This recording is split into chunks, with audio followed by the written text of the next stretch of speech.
વિદ્યાર્થી મિત્રો, ધોરણ 12 નામાના મૂળ તત્વો એમાં આપણે ડિબેન્ચરના હિસાબોના સ્વાધ્યાયના દાખલા નંબર 4 અને 5 આગળ સમજી ગયા છીએ.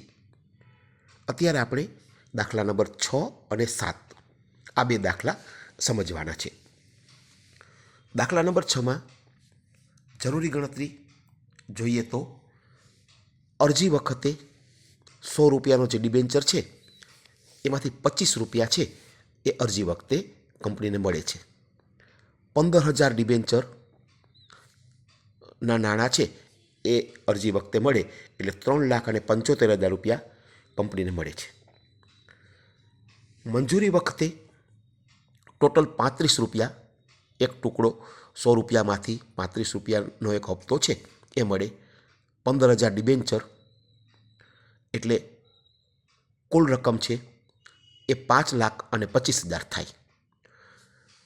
હવે વિદ્યાર્થી મિત્રો, ખાસ તમારે આ દાખલામાં અહીંયા યાદ રાખવાનું છે કે આ જે ડિબેન્ચર છે એ 20 રૂપિયાના વટાવથી બહાર પાડવામાં આવે છે.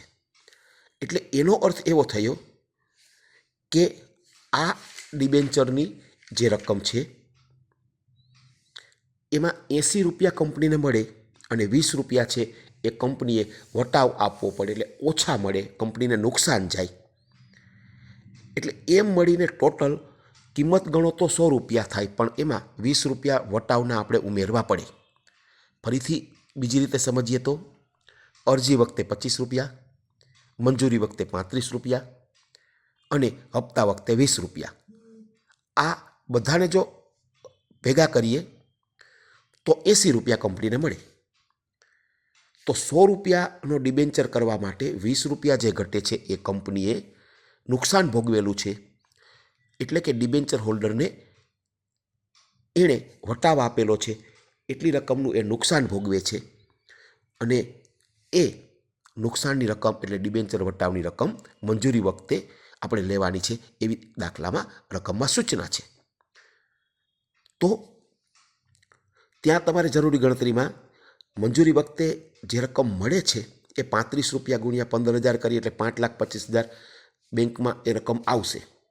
પરંતુ 20 રૂપિયાનો જે વટાવ છે એટલે ઓછા મળે છે એ નુકસાન કંપનીને મળે નહીં. તો એને નામ આપશું ડિબેન્ચર વટાવ. 20 ગુણ્યા 15,000 એટલે 3 લાખ રૂપિયા એ થયા. આમ મંજૂરી વખતની જો કુલ રકમ ગણીએ તો એ 8,25,000 થાય.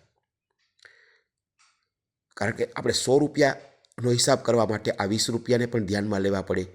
એટલે ડિબેન્ચરની રકમ જ્યારે ગણીએ ત્યારે 8,25,000 ગણાય, મંજૂરી ખાતે ગણીએ ત્યારે 5,25,000 ગણાય, બેંકમાં પણ 5 ને 25 આવે એ પ્રમાણે તમારે અહીંયા ધ્યાનમાં રાખવાનું છે. ત્યાર પછી હપ્તા વખતે તમે જુઓ છો કે 20 રૂપિયા, 80 રૂપિયા ટોટલ મંગાવે એમાંથી 20 રૂપિયા જે બાકી છે એ હપ્તા વખતે 15,000 ડિબેન્ચર ઉપર મળે એટલે 3 લાખ રૂપિયા એ મળવાપાત્ર થાય, કંપની મંગાવે. પરંતુ 800 ડિબેન્ચર જેની પાસે છે એ વ્યક્તિ 20 રૂપિયાનો આખરી હપ્તો આપતો નથી એટલે 16,000 રૂપિયા બાકી રહી ગયા. તો મળેલ રકમ 2,84,000 થાય. એ રકમ છે એ હપ્તાની બેંકવાળી આમનોંધ જે બને એ છઠ્ઠી આમનોંધમાં આપણે લખવાનું થાય. તો વિદ્યાર્થી મિત્રો, હવે આપણે આના પરથી આમનોંધ બનાવીએ. જે રીતે નમૂનો આપણે કરીએ છીએ એ જ મુજબનો નમૂનો કરી અને આપણે આમનોંધ છે એ લખતા જઈએ. તો અહીંયા પહેલી આમનોંધ બનશે, બેંક ખાતે ઉધાર 3,75,000 તે 12% ડિબેન્ચર અરજી ખાતે જમા 3,75,000. અહીંયા રકમ તમને આપે એની અંદર ડિબેન્ચરની ટકાવારી આપવામાં આવશે. એટલે ડિબેન્ચરની સાથે ટકાવારી એટલા માટે આપે કે એટલા ટકા વ્યાજ ડિબેન્ચર ઉપર એના ડિબેન્ચર હોલ્ડરને એટલે કે લેણદારોને ચૂકવવાનું થાય. બીજી આમનોંધ આવે, 12%ના ડિબેન્ચર અરજી ખાતે આપણે ઉધાર કરી દઈએ 3,75,000, તે ડિબેન્ચર ખાતે એ રકમ લઈ જવાની, તે 12%ના ડિબેન્ચર ખાતે જમા 3,75,000. હવે મંજૂરીની બે આમનોંધ શરૂ કરીએ તો બીજા જેવી ત્રીજી 12% ડિબેન્ચર મંજૂરી ખાતે ઉધાર જરૂરી ગણતરીમાં છે એ પ્રમાણે 5,25,000. પછી વટાવ છે એ નુકસાન છે એટલે નુકસાનની બાકી ઉધાર હોય એટલે ડિબેન્ચર વટાવ ખાતે ઉધાર જરૂરી ગણતરીમાં લખેલા છે 3 લાખ એ મૂકવાના. તે 12%ના ડિબેન્ચર ખાતે જમા 8,25,000 બંનેનો ટોટલ. ચોથી આમ નોંધ બેંકમાં નાણાં મળે. આપણે સમજી ગયા કે ડિબેન્ચર વટાવના નાણાં છે એ બેંકમાં આવે નહીં, એટલા ઓછા આવે તો 8,25,000માંથી 3 લાખ ન મળે એટલે ડિબેન્ચર મંજૂરી ખાતે જે ઉધાર કરેલા છે એટલી જ રકમ કંપનીને મળે. એટલે બેંક ખાતે ઉધાર કરી દઈએ 5,25,000. તે 12%ના ડિબેન્ચર મંજૂરી ખાતે જમા 5,25,000. ત્યાર પછી પાંચમી આમનોંધ જોઈએ તો ત્રીજા જેવી, પરંતુ એ હપ્તાની બનશે એટલે 12%ના ડિબેન્ચર હપ્તા ખાતે ઉધાર 3 લાખ રૂપિયા. તે 12%ના ડિબેન્ચર ખાતે જમા 3 લાખ. અહીંયા ખાસ યાદ રાખવાનું કે આ આમનોંધ કરતી વખતે બાકી હપ્તો ધ્યાનમાં લેવાનો નથી. છઠ્ઠી આમનોંધ એટલે છેલ્લી આમનોંધ કરી દઈએ. ડિબેન્ચર હપ્તાના નાણાં છે એ બેંકમાં મળશે એટલે બેંક ખાતે ઉધાર 2,84,000. બાકી હપ્તા ખાતે ઉધાર 16,000 એ રકમ નથી મળતી એ. અને તે 12%ના ડિબેન્ચર હપ્તા ખાતે રકમ જમા કરી દઈએ 3 લાખ એટલે હપ્તાનું ખાતું છે એ સરભર થઈ જાય. આમ બધાનો ટોટલ કરીએ એટલે 27 લાખ રૂપિયા એ બંને બાજુનો સરવાળો છે એ તમને મળી જશે. એટલે આ દાખલો છે એ બીજા દાખલા કરતાં ફેરફાર એટલો હતો કે અહીંયા એક વટાવની રકમ આવે છે એટલે આપણે ખાસ યાદ રાખવાનું કે ડિબેન્ચરનો વટાવ ગણી અને એ મંજૂરી વખતની જે આમનોંધ આપણે કરીએ ત્રીજી, ત્યારે એ વટાવ છે એ ઉધાર કરવાનો અને મંજૂરી અને વટાવ એ બંનેનો સરવાળો આવે એ ડિબેન્ચર ખાતે આપણે રકમ જમા કરી દેવાની થાય. બેંકની આમનોંધ કરીએ ત્યારે યાદ રાખવાનું કે એ વટાવની રકમ છે એટલી ન મળે, મંજૂરીના ખાતે જે ઉધાર છે એટલી રકમ બેંકમાં મળવાપાત્ર થતી હોય છે. હવે વિદ્યાર્થી મિત્રો, છઠ્ઠા દાખલાની સાથે જ આપણે એક દાખલો 7મો છે એ સમજતો જવાનો છે. તો એની જરૂરી ગણતરી જોઈ લઈએ. તો એ દાખલામાં પણ આગળના દાખલાની જેમ જ આપણને 100 રૂપિયાનો ડિબેન્ચર છે એ આપે છે. અરજી વખતે 35 રૂપિયા, મંજૂરી વખતે 40 રૂપિયા અને પ્રથમ અને આખરી હપ્તો એ સાથે આપેલો છે 25 રૂપિયાનો. આમ 100 રૂપિયાનો ડિબેન્ચર છે એ આપણને આપવામાં આવે છે. રકમ મળે છે અરજી વખતે 35, 30,000 ડિબેન્ચર બહાર પાડેલા છે અને 30,000 ઉપર રકમ 10,50,000 અરજી વખતે કંપનીને મળે છે. મંજૂરી વખતે જોવા જઈએ તો મંજૂરી વખતે એક ડિબેન્ચરના 40 લેખે 30,000 ડિબેન્ચર ઉપર 12 લાખ રૂપિયા મળવાપાત્ર થાય. હવે અહીંયા બીજા દાખલા કરતાં આ દાખલામાં ફેરફાર એ આવે છે કે આગળ આપણે એક વખત શેરમૂડીના હિસાબોમાં સમજી ગયા હતા કે અમુક શેર હોલ્ડર મંજૂરી વખતે કે અરજી વખતે જ પાછળના હપ્તાઓ એટલે કે આખરી હપ્તાના નાણાં છે એ ચૂકવી દેતા હોય અને કોઈક વ્યક્તિ છે એ મંજૂરી અથવા આખરી હપ્તો ન ચૂકવે તો એ બાકી હપ્તો ગણાય. તો આ દાખલામાં એવું આવે છે કે એક વ્યક્તિ છે એ મંજૂરી વખતે આખરી હપ્તાના નાણાં અગાઉથી ચૂકવી દે છે અને એક વ્યક્તિ એવા છે કે જે મંજૂરીના હપ્તાની રકમ છે એ પણ ચૂકવતા નથી અને પ્રથમ અને આખરી હપ્તો પણ ચૂકવતા નથી. તો ફરીથી પાછું આપણે સમજી લઈએ. મંજૂરી વખતે કંપની મંગાવે 40, ડિબેન્ચર 30,000 એટલે 12 લાખ કંપની મંગાવે. પલક નામની વ્યક્તિ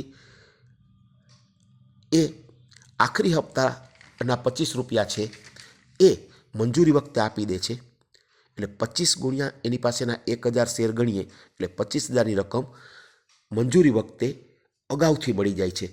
એટલે કે આખરી હપ્તાના નાણાં અગાઉથી મળી ગયા ગણાય. એટલે એ રકમ કંપનીને વધારે મળે એટલે પ્લસ કરેલા છે આપણે. અને યાદ રાખવાનું મિત્રો કે જ્યારે આમનોંધ કરીએ ત્યારે પ્લસ કરેલ રકમ છે એ હંમેશા જમા થાય અને માઇનસ નિશાની હોય તો એ ઉધાર થાય એવું આપણે આગળ શીખી ગયા છીએ. એટલે આમ ગણો એટલે કુલ રકમ 12 લાખ વત્તા 25,000 એટલે 12,25,000 બની.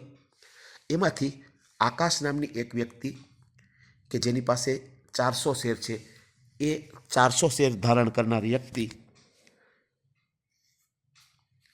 મંજૂરી વખતના 40 રૂપિયા છે એ ચૂકવતો નથી, એટલે 16,000 રૂપિયા છે એ બાકી હપ્તા તરીકે આપણે આગળ શીખી ગયા છીએ એ મુજબ આપણે બાદ કરેલા છે.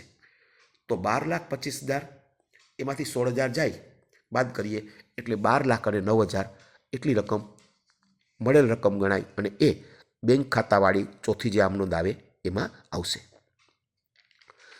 ત્યાર પછી પ્રથમ અને આખરી હપ્તા વખતે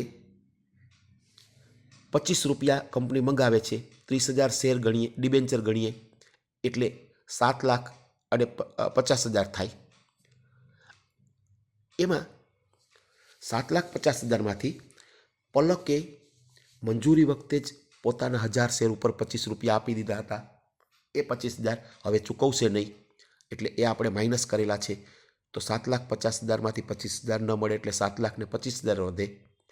એમાંથી આકાશના જે મંજૂરી વખતના 40 રૂપિયા બાકી હતા 400 શેર ઉપર એ આખરી હપ્તો પણ ન ચૂકવે એટલે 25 ગુણ્યા 400 એટલે 10,000 રૂપિયા એ પણ એના બાકી ગણાશે. આમ 7,25,000માંથી 10,000 જાય, બાદ કરીએ એટલે 7,15,000 રૂપિયા કંપનીને આખરી હપ્તા વખતે રકમ છે એ મળે.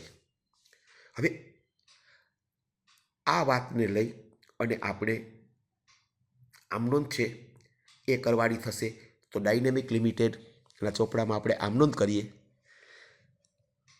ટોટલ 3 હપ્તા છે, અરજી, મંજૂરી, પ્રથમ અને આખરી હપ્તો સાથે, એટલે 6 આમનોંધ છે એ આપણે કરવાની ટોટલ થાય છે. પ્રથમ આમનોંધ બેંક ખાતે ઉધાર 10,50,000 તે 12% ડિબેન્ચર અરજી ખાતે, 12%નું વ્યાજ છે એટલે 12%ના ડિબેન્ચર અરજી ખાતે એ રકમ જમા કરી દઈએ 10,50,000.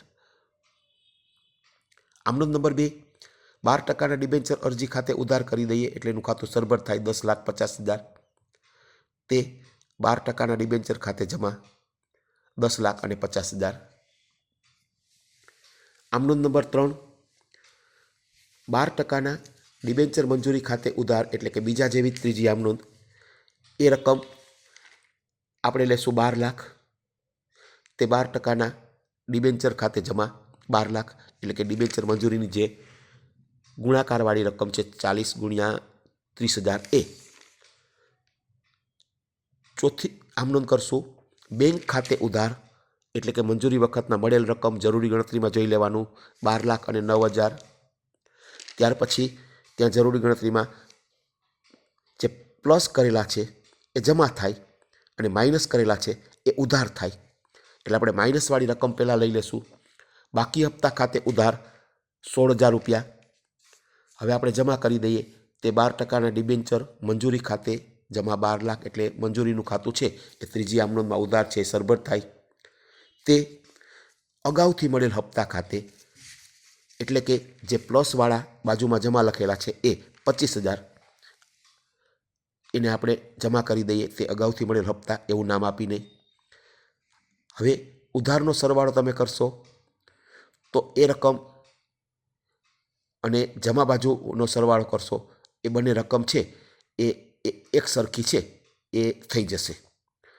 તો આ આમનોંધ નંબર 4 એમાં ખાસ યાદ એ રાખવાનું કે મળેલ રકમ બેંક ખાતે, ત્યાર પછી જે રકમ બાકી છે એ બાકી હપ્તા ખાતે, આ બંને ઉધાર કરવાની, ડિબેન્ચર મંજૂરી ખાતે જમા કરી દેવાના.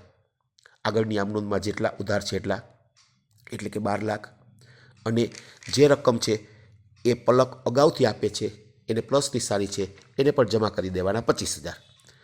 તો આ રીતે 12,25,000 ઉધાર અને જમાનો ટોટલ ત્યાં આવી જશે ત્રીજી અને ચોથી આમનોંધમાં જોતા. ત્યાર પછી પાંચમી આમનોંધ 12%ના ડિબેન્ચર પ્રથમ અને આખરી હપ્તા ખાતે એટલે કે ત્રીજા જેવી જ પાંચમી આમનોંધ એ જરૂરી ગણતરીમાં જોઈ અને આપણે ઉધાર કરી દઈએ 7,50,000, તે 12% ડિબેન્ચર ખાતે જમા 7,50,000. આટલી રકમ કંપનીને ખરેખર મળવાપાત્ર થતી હોય. પરંતુ આપણે જાણીએ છીએ કે પલક જે મંજૂરી વખતે અગાઉથી ચૂકવે એ હવે આ હપ્તો ન આપે. આકાશ છે એ પોતાના 400 શેર ઉપર 25 રૂપિયા આપતો નથી, એટલે એ પણ આપણે બાદ કરવા પડે. તો ગણતરીમાં તમે જરૂરી ગણતરીમાં જોશો તો બે રકમ આપણે માઇનસ કરેલી છે, અને માઇનસ એટલે ઉધાર થાય. તો છઠ્ઠી આમ નોંધ કરીએ, બેંક ખાતે ઉધાર મળેલ રકમ આપણે 750માંથી પલકના 25,000 અને આકાશના 10,000 બાદ કર્યા એટલે 7,15,000 વધેલા એ બેંક ખાતે ઉધાર કરેલા છે છઠ્ઠી અને છેલ્લી આમ નોંધમાં. ત્યાર પછી અગાઉથી મળેલ હપ્તા ખાતે ઉધાર કરી દઈએ એટલે ઓલા પલકની રકમ જે હતી એ 25,000 એ હવે ન મળે એટલે એ ઉધાર કરીએ. બાકી હપ્તો હંમેશા ઉધાર જ થાય. આકાશવાળી રકમ બાકી હપ્તા ખાતે ઉધાર 10,000 તે જમા કરી દઈએ. તે 12%ના ડિબેન્ચર પ્રથમ અને આખરી હપ્તા ખાતે જમા 7,50,000 એટલે પાંચમી અને છઠ્ઠી આમ નોંધમાં ઉધાર જમા કરીએ એટલે ડિબેન્ચર પ્રથમ અને આખરી હપ્તાનું ખાતું અહીંયા સરભર થઈ જશે. તો વિદ્યાર્થી મિત્રો, આ રીતે આ દાખલામાં બંને બાજુનો સરવાળો 60 લાખ અને 25,000 બંને બાજુનો સરવાળો છે એ મૂકી દેવાનો છે. આ રીતે તમારે દાખલા નંબર 6 અને દાખલા નંબર 7 એ બરાબર ધ્યાનથી સમજી અને ફેરબુકમાં કે પાકા ચોપડામાં આ દાખલાઓ છે એ ઉતારી લેવાના છે. અસ્તુ. જય શ્રી કૃષ્ણ.